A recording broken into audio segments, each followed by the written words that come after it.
Hi guys, welcome to the TCL webinar, and we are going to be talking about illustrations specifically and how illustrations sort of make that impact in storytelling better than like other visuals and how we can go about it. This session also involves a live session where I will be doing an exercise actually drawing a flat illustration and then an isometric illustration. I'll dive deeper into that later on. But hello, I'll start with a quick introduction. I am Momina Latif. I am a creative director here at Frontmatter and have been in the field for around 8-9 years. I am a generalist, but my specific areas of expertise are typography and illustration and UI design. I think like illustration has just so much scope, and especially as designers, I think we are used to working on such a diverse set of deliverables, right? And of course, for all of the content that comes through for all of those deliverables, we heavily rely on words to make up that content and to tell those stories. However, in a space that's packed with words, right? Whether it's websites, it's social, it's like blog posts, anything that you consider, it's just packed with words. And the words often don't capture the true essence of the story itself, right? Because you can easily lose interest with heavy, long form text. Words don't have that same impact anymore. However, adding a visual in the midst just truly transforms that experience, right? It engages your user on another level, and basically it acts as that hook that you want for people to engage with your content, right? Especially in a world where attention spans are running low and you have like mere seconds to establish that connection, visuals can make all the difference. And visuals that are done right can also make a huge difference. Another cool aspect of visuals is that within your journey of any content that you're putting out there, right? So if there's a blog post, there's going to be a social post attached to it. If your visuals are cohesive, then they just tell a very like streamlined linear story, and the user can associate directly with it. Okay, oh, I saw this post on LinkedIn, and now this is the same webinar to it, or this is the same blog post to it, and that just like makes the journey so much more easier for your audience to retain, and that's information that's sort of like lodged in their heads. Otherwise, like it's just text, you'll run into like 700 webinars without visuals. You won't remember all of them. So visuals can really act as a great hook. And did you know that our brain actually processes visuals 60,000 times faster than any text, which is I think amazing, because as marketers and designers where we are trying to tell stories, those visuals can make all the difference. Here are some of my main points why I feel like visuals are so much more important, right? So number one, emotional connection.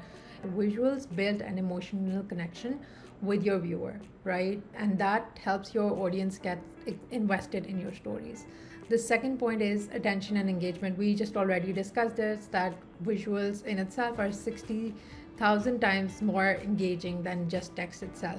So automatically they maintain engagement. And then also, like within illustration, any sort of visual, you're using color, you're using movement, any sort of hierarchy that builds a connection that sort of like pulls the user in, and that's what causes your intention and engagement. Like if I am looking at a blog post that I feel like oh wow, this is such a beautiful illustration, there's like probability that I'm going to click on that link and then go ahead and look at that webpage.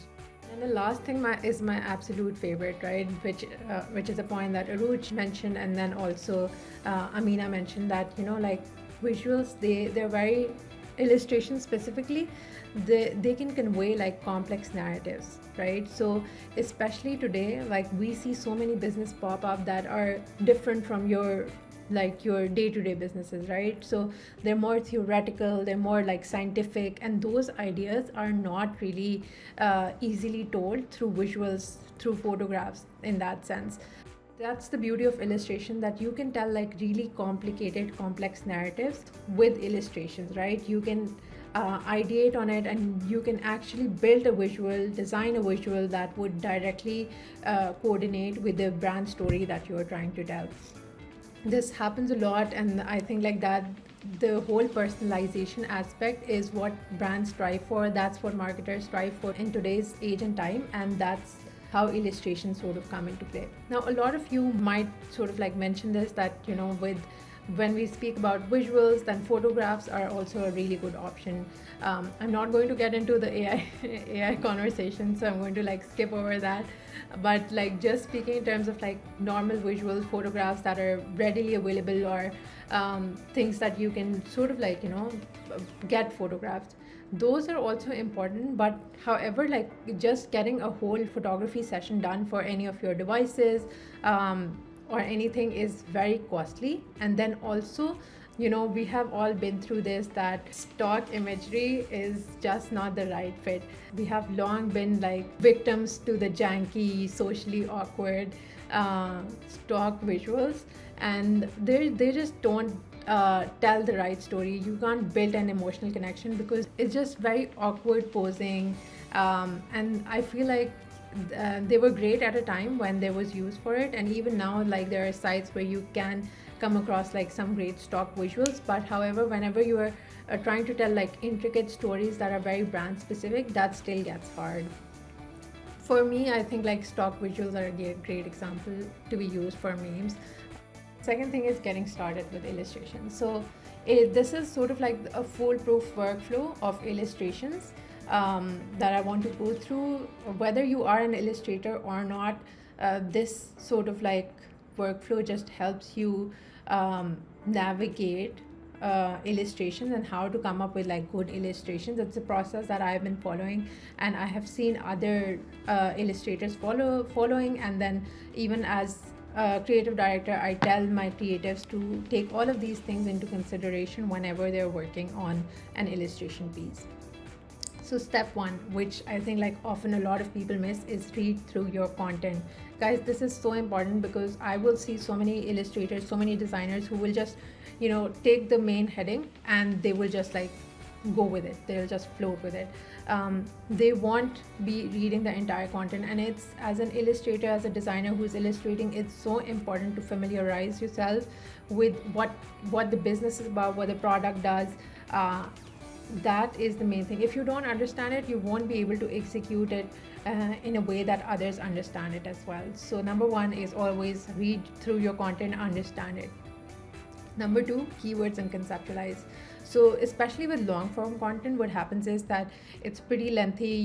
Even when you start like conceptualizing, you don't want to like go back and forth between the content and your concepts. So what a trick that I use is that I highlight the main points to get the gist of the entire like copy, whether it's like a blog post copy, whether it's a website copy, whatever it is. Just identify keywords that you want to visualize. So if it's like a blog post on, say, social media, like what are the social medias that they're talking about? It's about addiction, how can you showcase addiction? Those sorts of points that you can visualize easily. Jot them down and then conceptualize around that. So a lot of people do the mood boarding first and then conceptualize. I actually like always advise to conceptualize first.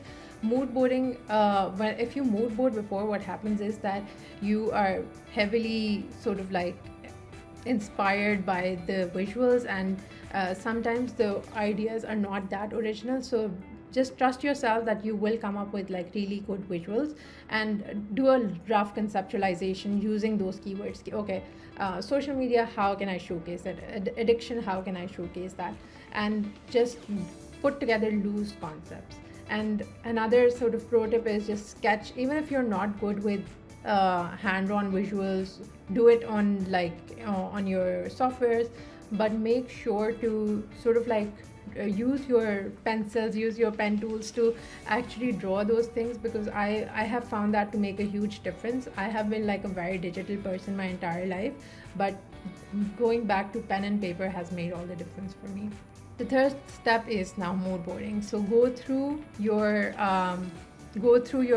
preferred websites, Dribbble, Pinterest, etc., to find visuals that are similar, or find ideas. And like that's why I want you guys to find keywords first, because then whenever you're researching for your mood boards, you use those keywords rather than putting in the entire like title of the blog post, and that really helps that sort of like bring up more different ideas. And whenever you're mood boarding, don't let yourself be sort of like caught up in ke acha I am doing a flat illustration, so all of my mood boarding needs to be flat. No, you can get ideas from like manual illustrations. You can get ideas from isometric illustrations, all sorts of. So this is your mood boarding is not a replication of what will come in you as your final output. Your mood boarding is a session which is just helping you get ideas on how to create stuff and how you can visualize your content. Speaking to styles, there's a couple of different styles, especially like I'm going to be speaking specifically about digital illustration styles. So you have like your flat style, which you see top left. You have your isometric style, which is also flat, but it sort of gives the illusion of 3D. You have your 3D style itself, and then you have this freehand illustration style, which a lot of people, I think you need a lot of good understanding of softwares, and you need like a really good hand to go with it. Not my expertise, very frankly, but these are the 4 styles that you come across every so often. And then there are a bunch of variations within these styles, within 3D, within flat illustrations. Those stylizations come with colors and detailing that you do within your illustrations. So moving back into the illustration design timeline, so we have the design phase. This is where you start illustrating. So you have your concepts, you have your mood boards. Now you actually bring your ideas into fruition. So yes, so you start illustrating. So I think we covered the point of like illustrating your concepts with within your like chosen software. Most of the time the style you pick up the style before you start illustrating, and what you also do is that you sort of the style that you're going for is always predefined by whatever brand you're doing it for, right? So illustration when you're doing for brand, and I'm like talking specifically in terms of designers who are working with like a specific company doing illustrating for a specific company, those brand guidelines would really dictate the way you are taking your illustration. So what colors you're using, the strokes, etc., all of those things will be part of your illustration beforehand. The 5th thing is composition. Composition is a very, very important aspect. However, if you look up compositions online as well, there's just so many ways to build a good composition, and it can be confusing. A foolproof way to go about composition is to look at your illustration and make sure that the eye sort of moves around. So your eye should not fixate at one point. Whatever composition guide you're using, it really doesn't matter if your eye is not moving. So make sure that when you are looking at it, ask people to sort of like look at it, and you want that your eye sort of moves around the entire composition and it's not just static at one point. That's one foolproof way of testing out your composition. Then color and consistency. Again, this is to the point that I just mentioned, okay, whenever you're working with a brand, make sure that you're following those brand guidelines, and before you finalize your illustration, make sure that there's consistency across the board. So your colors are consistent, your strokes are consistent, your shadows, lights are consistent, and something that I feel like people often miss is corners. So oftentimes I see that people have like really sharp contrast, that there will be some objects that are really like sharp, and then there are some objects that have like nice rounded corners, and it really depends on the approachability of it as well. But I think like if you are going for a more like softly rounded sort of style, then even it's fine to use like edges, etc., but give them like slightly soft corners. You'll see the difference because all of your components are so much more cohesive together then. And then the exports. So the final handoff is really important because you want to make sure that the files are in a format that are required by your client for whatever, like in a format that's needed for whatever deliverable you are designing it for. And then also make sure that you're testing those. So if there's a blog post going for like there's an illustration, sorry, going for a blog post, test it out, make sure that it's visible on that blog post, it's visible on the phone, you can make out all the details. And then somebody brought up a really good point that if there's like people are colorblind, how do you do that? So accessibility is something that's good to consider. I know like a lot of brands don't have that, and because we are often working with predefined palettes, it's difficult. But make sure to, I think there are like color checkers, etc., that can help you check whether, you know, like your illustrations can be differentiated by a person who is on the color blindness spectrum. So this is sort of like a foolproof method of going through your illustration workflow.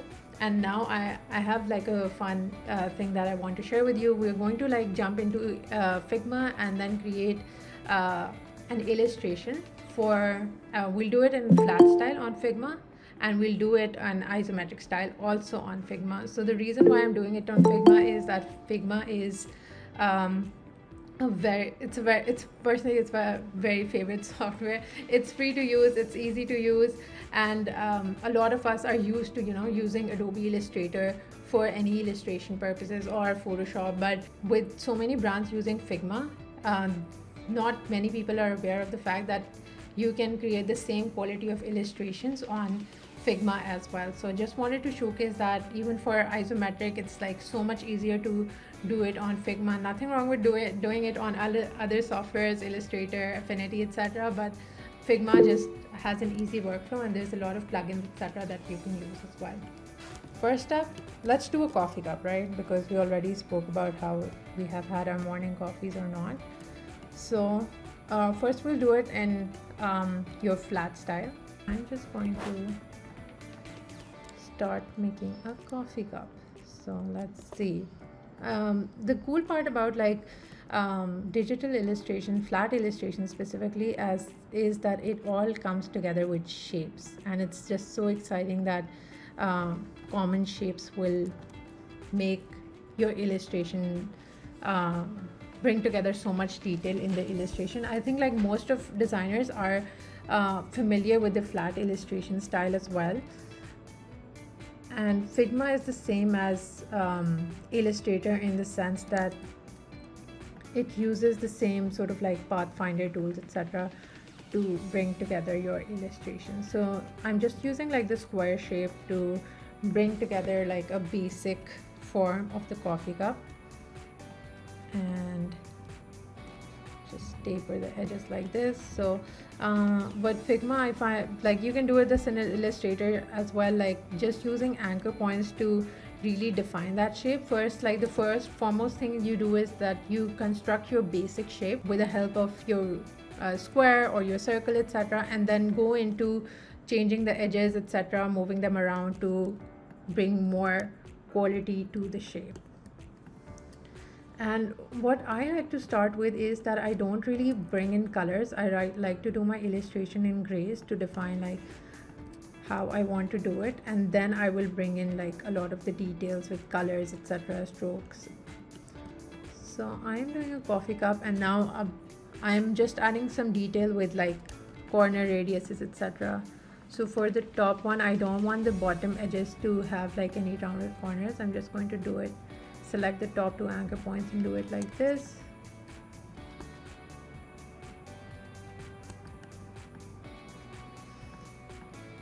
We can also have this sort of top, which, you know, like the ones that bubble teas have.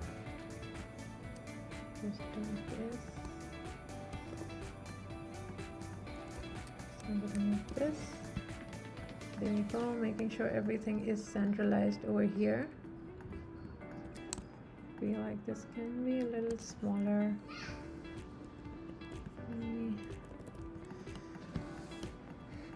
Symmetry is also really good to have in your illustration design, but it's okay if things are a little funky. It really depends on the style that you're going for, right? And then let's also make some sloshing coffee within this. So what we'll do is we'll just replicate the same base shape, and we'll take it down a little bit. Now right now we're just making the coffee liquid within it. Just going to use a circle here to give it some dimension. To change the color of this as well, so you guys can see it's coffee. And something like, especially with liquids, there's sort of movement in there, so I'm just going to use this to create some movement within the liquid, so that feels like it's slightly sloshing around. And the base seems like very flat to me, so I'm also going to add sort of like a base, a rounded base over here.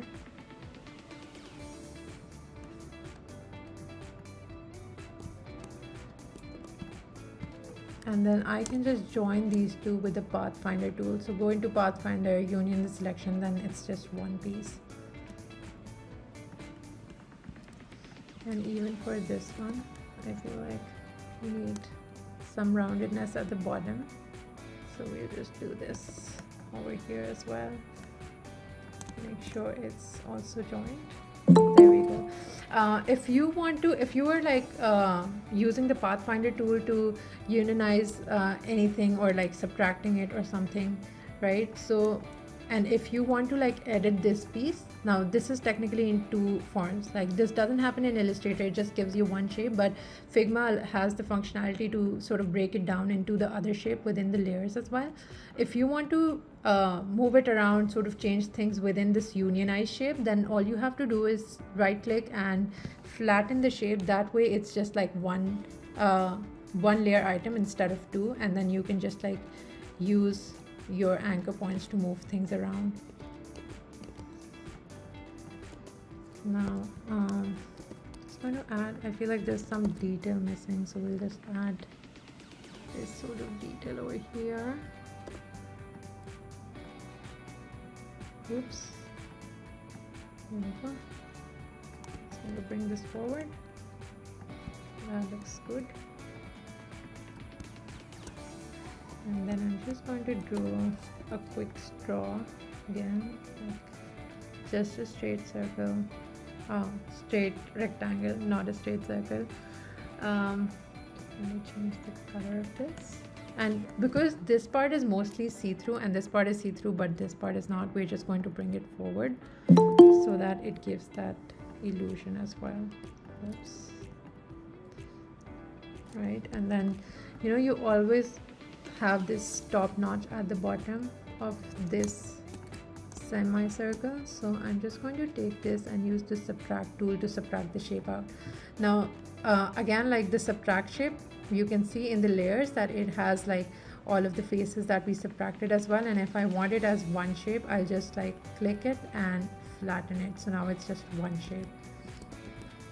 I generally, and if I'm not making any changes, I like to keep mine within like broken down, like within layers. That just helps me go back in and make some changes, and within the final piece I'll just like flatten out these unionized shapes.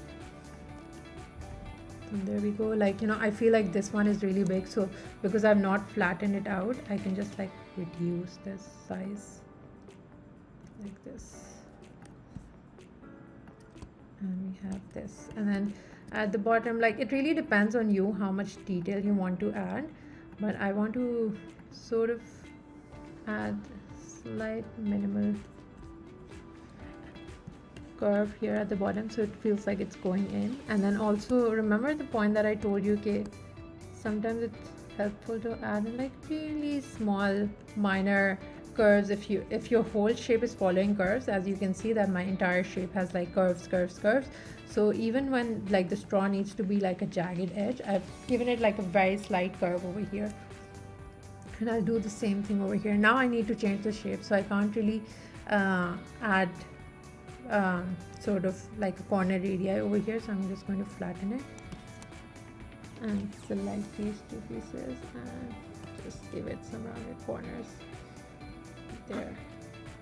So this is our simple coffee cup in flat illustration style. Now let's do something more interesting and take it into an isometric style. So isometric style, if you're familiar with it guys, is a style that's basically done on a, it's a flat illustration style, but it's done on a 60-degree grid, and it gives the illusion of being 3D. Now for Figma, I like to use this very cool plugin, and I'll share it with you. It's Isometric Pro. I'll leave links for these plugins in the Discord channel as well. This is a really cool tool, and it makes your illustrations so much easier if you're doing them in isometric. So I'll just show you guys. We'll make the same coffee cup in illustration in the isometric style, sorry. So I'm going to start with a circle for the base. And you don't have to draw it on a 60-degree grid. That's the beauty of it, that the plugin is going to do it for you. And I have this base circular shape for the base of my cup, right? And using this plugin, I can just rotate it into all different sorts of positions. So upright, up left, bottom right. So this is what I need for my base shape, right? So I have it here, and then the top shape. And if anybody has taken like manual illustration in like has done manual illustration, it also comes with basic shapes, especially if you're doing like rounded spherical things, cylindrical things, then this really helps, like you break it down into circles. And now I need to make sure that my bottom circle is slightly smaller than the top circle. I am going to join them with this basic rectangular shape. So now, because I'm just going to change the color so you guys can see. Now I had the base shape and this one, and I really just need to connect it. And because, like I said, isometric style is an extension of the flat style as well. So I don't really need to rotate this or move this around, because that's not going to give me the look that I want. So I'm just going to keep it basic. One more thing about the plugin is that if I have taken this into like given it like an angle or whatever, I can just bring it back with this upright button. I'm going to use this to bring it together over here, make sure the points are joined with the bottom circle. Oops, not what I meant to do. Just the anchor point, nothing else. Yep, seems about right. And then I'm just going to make a copy, because I will need like the individual circles as well, and unionize it. And then with isometric, I love that you can add some sort of detail in it.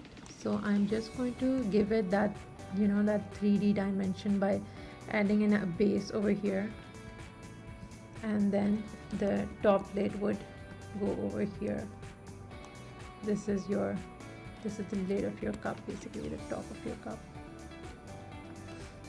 And for the lid will be like slightly taller than this one. The lid is going to be slightly larger than your base cup shape. Let's see. And even with the lid, now I'm going to use the union tool again, and I just like the circles were already in isometric, and I'm just going to flatten it out as well.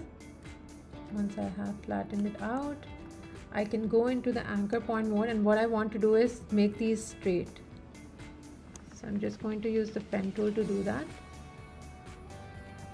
and get rid of the anchor points. Getting rid of the anchor points is slightly tricky in Figma, I feel. It's a lot easier in Illustrator, but hopefully they come up with a solution for that very soon.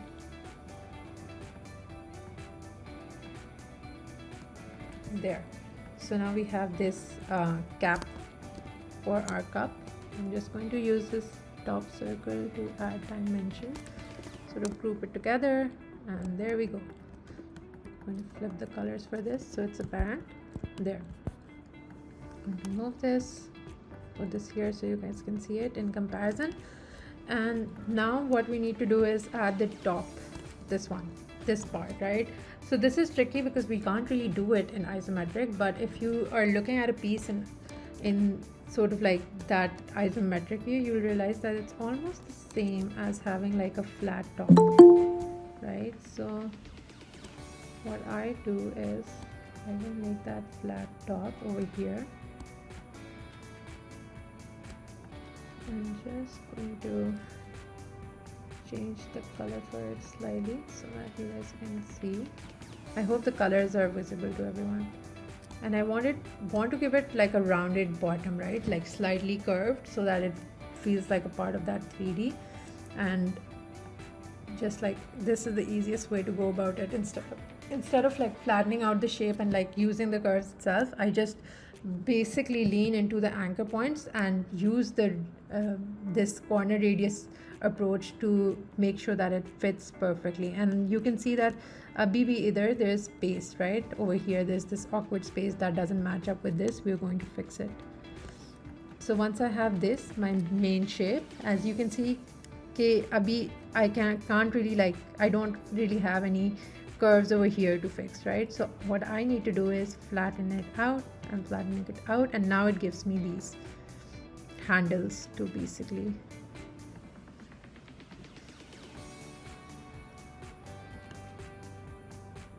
fix the shape, which I can do now. There. So even though we made it out of like a completely flat shape, you can see that it has that slightly isometric feel to it, just giving these slightly rounded corners as well. Now we have the bubble top as well. And now let's make the liquid within the cup. So again, like for the liquid, I'm just going to use the same base shape that we made with the shape with the initial shape of the cup. I'm just going to, let's make a coffee liquid. So let's give it some ice latte feels to it. There we go. Just going to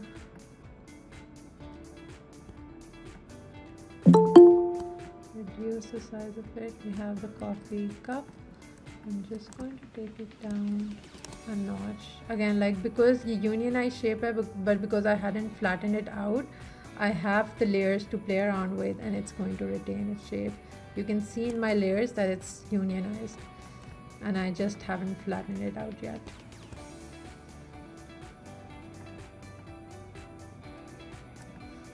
Here we have the coffee. I think it would be interesting to give it some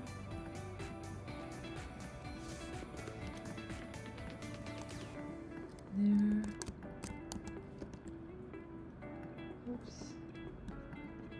Just going to bring it forward. Now you can see this coffee liquid, and then we want to make sure that the top is also, you know, like you can see the top otherwise as well, like just like you can see the bottom. I'm just going to change the color of it slightly so you guys have that dimension within it. So now we have our coffee liquid as well, just like we had it over there. And again, like if you want to add that, you know, like that liquid quality within it, just use your anchor points to add some depth within it. Oops.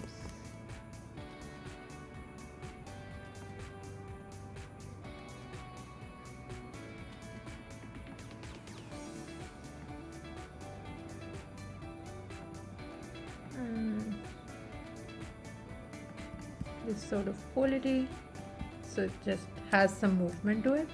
And then we can make the straw as well. We're just going to take a standard shape. Now again, like for the straw, we don't really need a lot, right? Because it's already it's a very straight shape, so we don't really need to put it in isometric, etc. It's not going to do it anything for us. So I'm just going to keep it straight, and I'll still add some dimension in it, and you guys will see. So we have this. Oops. Just going to add an anchor point over here, sort of like give this the same curved edge that we did for the flat one. There. Whoops. Making sure it's centralized over here. And I'm just going to use this. There. So this is our straw. Let's see, change the color of it. This is our straw. Again, like iske upar bhi we need to make that notch that we made over here, right? So we're just going to, we can create like another circle and then move it into this position. Oops, sorry. And I'm just going to flatten it out ताकि मैं इसको vertically थोड़ा सा ऐसे angle पे वो कर सकूँ.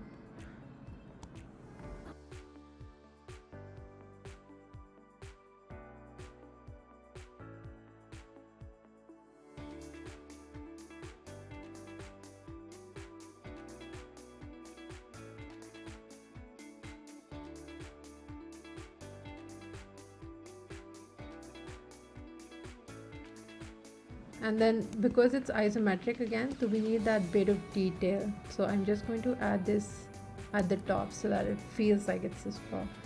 There we go. And even with the straw, you can add a bit of angle, in the sense ke, you know, if you sort of make it a little wide on top, ताकि वो you can maintain that perspective as well. There. Now all we have to do is add colors and sort of like fix it. And this is how you basically use Figma to do a flat illustration, isometric illustration. Again, like, you can do complicated pieces as well. It's just like Illustrator, just like, I feel it's more user friendly, and the plugins come in really handy. There's again like plugins for like color blindness spectrum that we discussed earlier. There are plugins for like scale generator, especially like, I think if you have like a brand that you're working with that has a very limited color palette and you need more colors in your illustration to create depth etc., you can use like a color scale generator to come up with a color scale as well. I had one over here, I just quickly want to show you. There we go. So this plugin just helps you generate, like, if I just have like this one color, it will generate like all of these colors within the scale for these. And I have used this a lot for like quick illustrations etc., especially if you're doing illustrations on the side for your brand or like just on your own. This is really helpful. Just want to show you a couple, because isometric is tricky. These are a couple of like illustrations styles that I was designing for this session. So again, like, all of this is done in Figma, no need to like jump from software to software. And yeah, I really hope you guys give it a shot. And again, like, if you guys want to like send these out to me, I will put them all together and then we'll have like a Discord breakfast, Brad.